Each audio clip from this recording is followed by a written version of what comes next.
अस्सलाम वालेकुम नाज़रीन, मां आहियां शुएब अली उमरानी ऐं तव्हां ॾिसी रहिया आहियो BR टाइम न्यूज़। सभ खां पहिरियां शामिल कंदासीं हीअ रिपोर्ट। अपोज़िशन बेतमादी रिथ सूमर ते पेश न थियण जी सूरत में क़ौमी असेंबलीअ जे हाल में धरणो हणण जी धमकी ॾेई छॾी। बिलावल भुट्टो ज़रदारीअ चयो आहे त सूमर ते थींदड़ इजलास में बेतमादी रिथ पेश न थी त क़ौमी असेंबली हाल में OIC कॉन्फ्रेंस थियण न ॾींदासीं।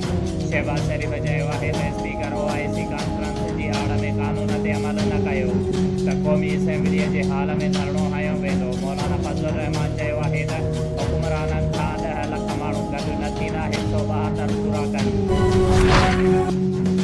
हिमत अथव त OIC इजलास रोके ॾेखारियो। घर वज़ीर शेख रशीद जी अपोज़िशन खे जवाबी धमकी।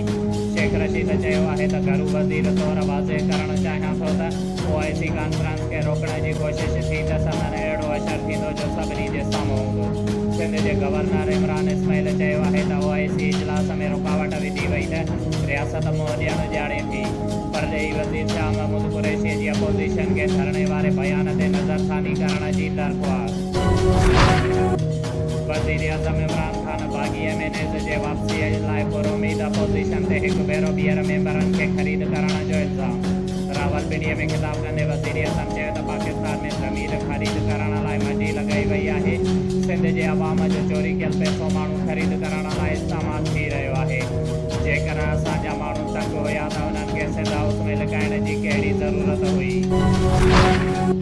इमरान ख़ान तव्हां वज़ीर आज़म जे उहिदे ते रहण जो इख़लाक़ी क़ानूनी ऐं आईनी जवाब विञाए चुका आहियो। मरियम नवाज़ चयो आहे त चूंडियल नुमाइंदनि वटि ॿ रस्ता आहिनि। हू अवाम जो साथ ॾियनि या ॿुॾंदड़ ॿेड़ीअ में गर्क थी ज़िलत ऐं ख़्वारीअ जी तारीख़ बणिजनि। ॿियनि खे शोकास नोटिस मोकिलींदड़ इमरान पहिरियां पाण अवामी शोकास जो जवाबु ॾिए। वफ़ाक़ी घरू वज़ारत सिंध हाउस ते ॿिनि PTI MNAs जी अॻुवाणीअ में थियल हमले जी जाच लाइ DIG ऑपरेशन जी सरबराहीअ में कमेटी जोड़े छॾी। कमेटीअ खे 3 ॾींहंनि अंदरि वाक़िए जी जाच करे रिपोर्ट जमा कराइण जी हिदायत। कमेटीअ खां वाक़िए में पुलिस जी नाकामीअ बाबति सवालनि जा जवाब बि घुरिया। मंसूराबाद वेझो कोयले जी खाण में ज़हरीली गैस भरिजण सबबि 3 कोरियत फौत। कोरियत ज़रख़ान, नियाज़ मोहम्मद ऐं ख़ान ज़मीन जा लाश ॿाहिरि कढिया विया। शुएब अली उमरानी खे ॾींदा इजाज़त। वधीक ख़बरुनि ऐं अपडेट्स लाइ ॾिसंदा रहो BR टाइम न्यूज़।